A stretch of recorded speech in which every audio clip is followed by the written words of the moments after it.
Olá, estamos de volta com mais uma resenha do cangaço. Você considera o movimento do cangaço como uma rebeldia social? Você é daqueles ou daquelas que acredita que o cangaço foi um movimento que podemos classificar como banditismo social, aquele conceito trabalhado por Hobsbawm? Como você encara o cangaço? Como você encara o cangaceiro? Qual a sua interpretação sobre esses movimentos sociais dos séculos XIX e XX, em especial o século XX, como foi o cangaço? Não saia daí. Em instantes nós iremos conversar sobre uma obra que retrata bem esses movimentos que marcaram os séculos XIX e XX.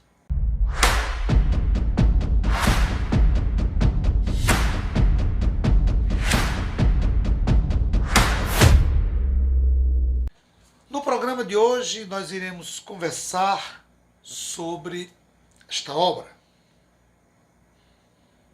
Rebeldes primitivos. Estudos de formas arcaicas de movimentos sociais nos séculos XIX e XX. A obra é de Eric Hobsbawm. A editora Zahar Editores, Rio de Janeiro. Essa aqui é a segunda edição, revista e ampliada, com a nova tradução de Valtencir Dutra. O ano é 1978 e contém 238 páginas. Hobsbawm dispensa comentário. Historiador marxista britânico, reconhecido como um importante nome da intelectualidade do século XX, autor de várias obras, dentre elas Bandidos, que nós já conversamos aqui no programa. E antes de começarmos a conversar um pouco sobre esta obra, eu gostaria de pedir a você que entrou agora ou que acompanha o nosso canal e que ainda não é inscrito, que o faça. Se inscreva no nosso canal, dê um like, compartilhe a nossa programação. Nós temos outras obras que tratam da temática do cangaço e temas afins que você pode assistir. Você pode deixar o seu comentário, você pode dar sugestões de obras. Nós temos, ultimamente, comentado livros que estão sendo sugeridos por vocês que nos acompanham. E isso é importante, isso é bom, porque dá uma dinâmica maior ao nosso trabalho. Eu quero agradecer a todos e a todas que têm participado com comentários, com sugestões, né, com análise. Já li, já vi algumas pessoas que deixam seu comentário sobre a obra e que às vezes o comentário, a posição, a leitura daquela obra difere da minha, mas isso é uma coisa muito normal, né? A gente lê uma obra e muitas vezes você tem interpretação diferente da outra pessoa. Isso não tem nenhum problema, inclusive, de discordar da minha forma, da minha resenha, da minha maneira de interpretar as obras. Você fique à vontade para fazer o seu comentário. O nosso canal é democrático. Nós respeitamos todas as posições. Claro, né? E da maneira que nós tratamos vocês com respeito, o canal também pede para que os comentários sejam também respeitosos. Nunca tivemos nenhum comentário agressivo, de jeito nenhum. Todos os comentários, mesmo aqueles que discordam da nossa forma de interpretar as obras, têm sido respeitosos, e isso é muito bom para fortalecer o nosso trabalho e demonstrar que as pessoas encaram e veem esse trabalho com seriedade. A obra de Hobsbawm, Rebeldes Primitivos, contém 238 páginas, como já falei, um prefácio direcionado aos leitores brasileiros, destacando algumas obras e autores brasileiros que estudaram sobre a temática. Dentre esses autores, Hobsbawm destaca Maria Isaura Pereira de Queiroz, Maurício Vinhas de Queiroz e Euclides da Cunha, que ele destaca no prefácio direcionado para o público leitor do Brasil. Essa edição divide-se em 12 capítulos e 13 apêndices. São documentos, os apêndices, que ajudam o leitor a compreender o contexto da pesquisa e do universo pesquisado pelo autor.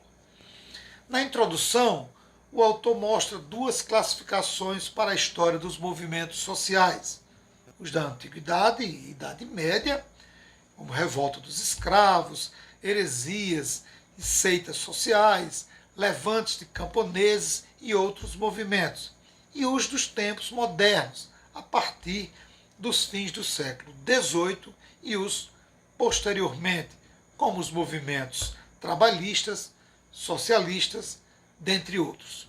E afirma que os temas tratados na obra não se enquadram em nenhuma dessas categorias.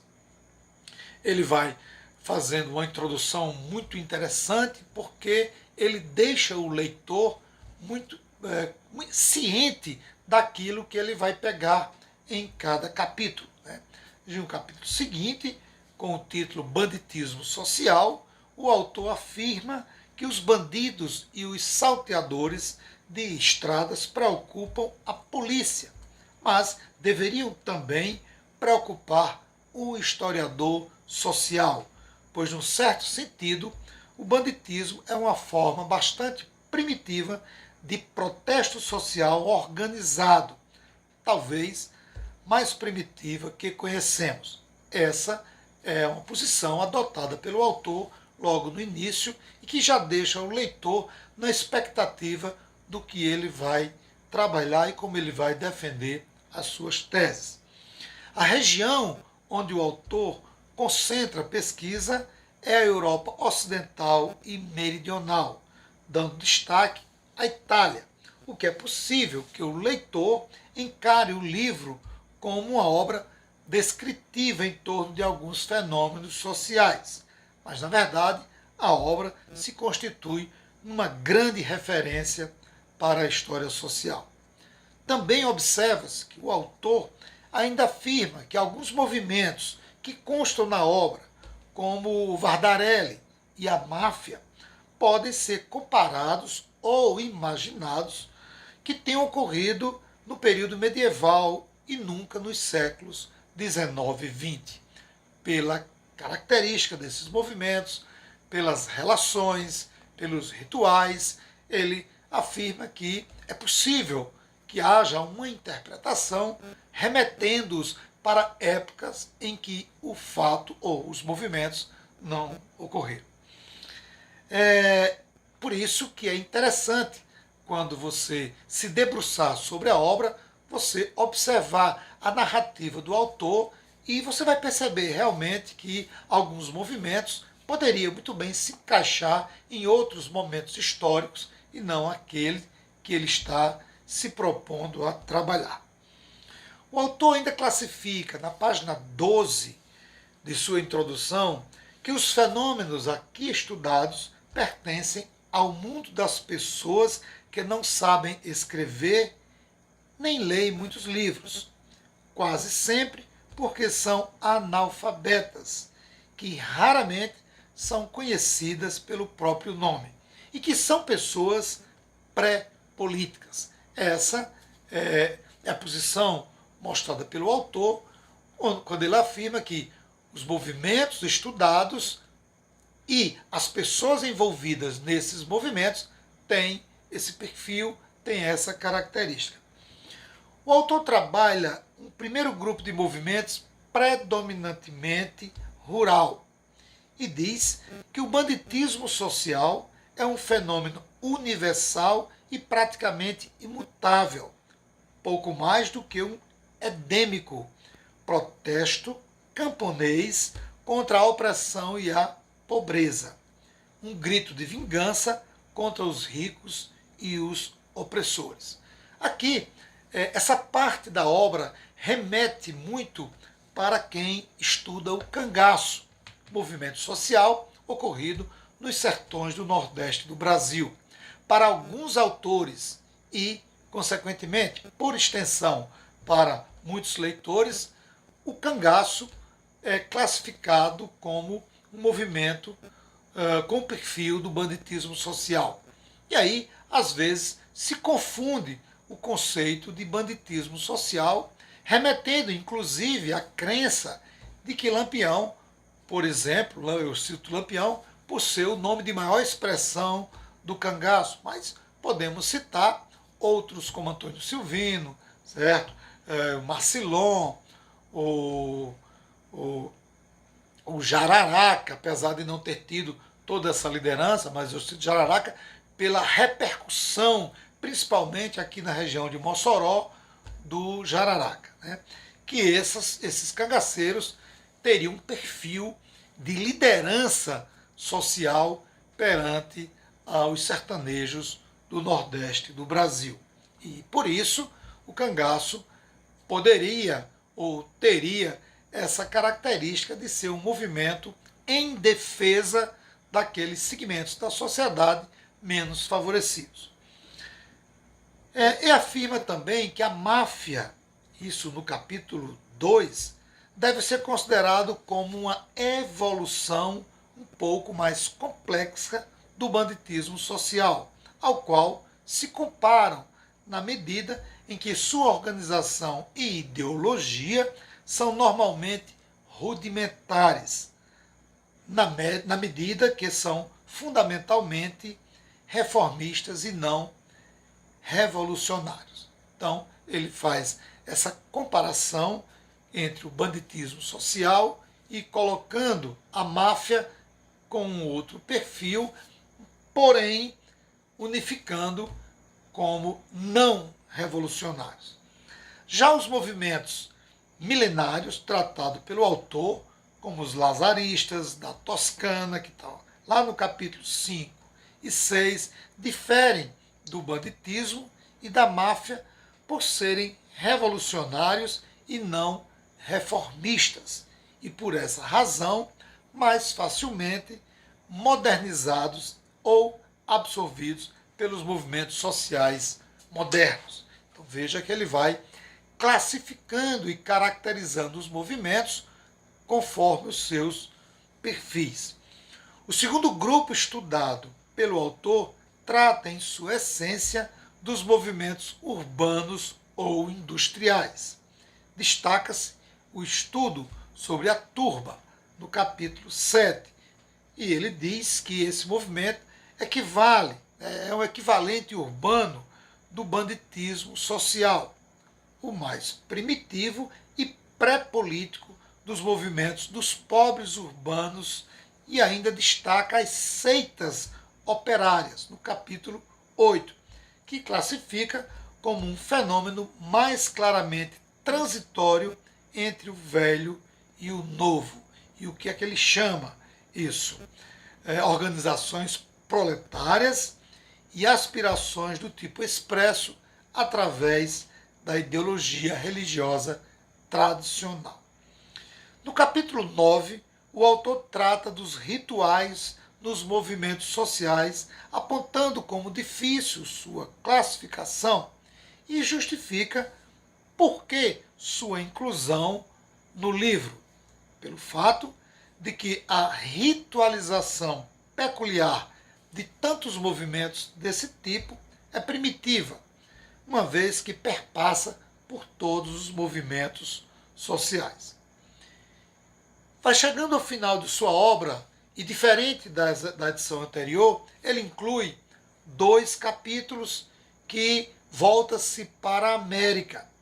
O foco de estudos dele foi a Europa Ocidental, mas nessa edição ele dá um destaque para o que ele chama de 2 movimentos na Colômbia e no Peru, respectivamente.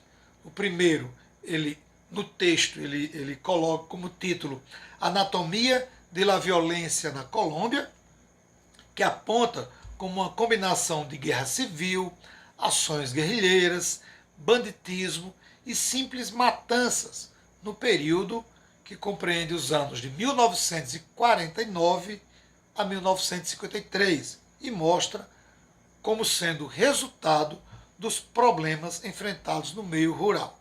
Quanto ao Peru, o autor discute com o título Um Movimento Camponês no Peru, que descreve e procura analisar uma fase crucial do descontentamento camponês na província de La Convención, na região peruana de Cusco, no período que corresponde aos anos de 1961 e 62, movimento pouco estudado, embora muito comentado, como o próprio autor diz.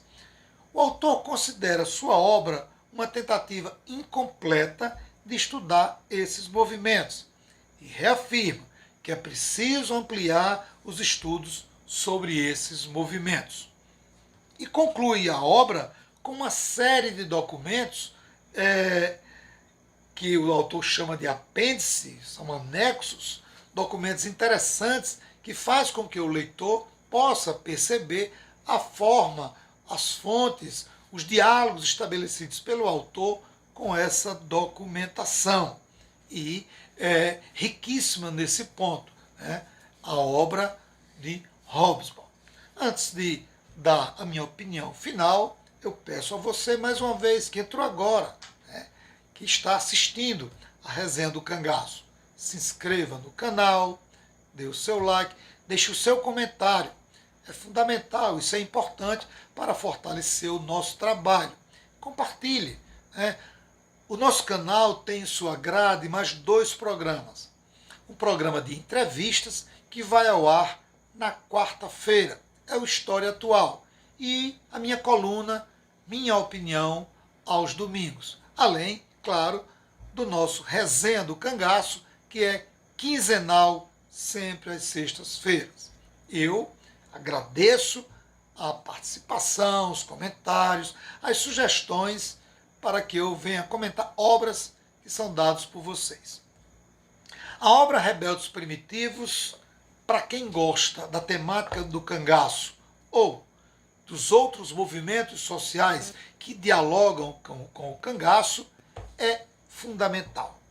Não apenas pela importância que o autor tem, pela biografia do autor, mas pelos movimentos que ele trabalha, tanto os movimentos rurais quanto os movimentos urbanos, como ele descreve na Europa esses movimentos. E aí dá para você que estuda o cangaço, né, que estuda os movimentos socio-religiosos, estabelecer um diálogo com Hobsbawm e perceber como esses movimentos se desenvolveram, quais suas características, como se deu como atuavam as lideranças, como se organizavam, qual a participação popular nesses movimentos e a reação dos governos a esses movimentos.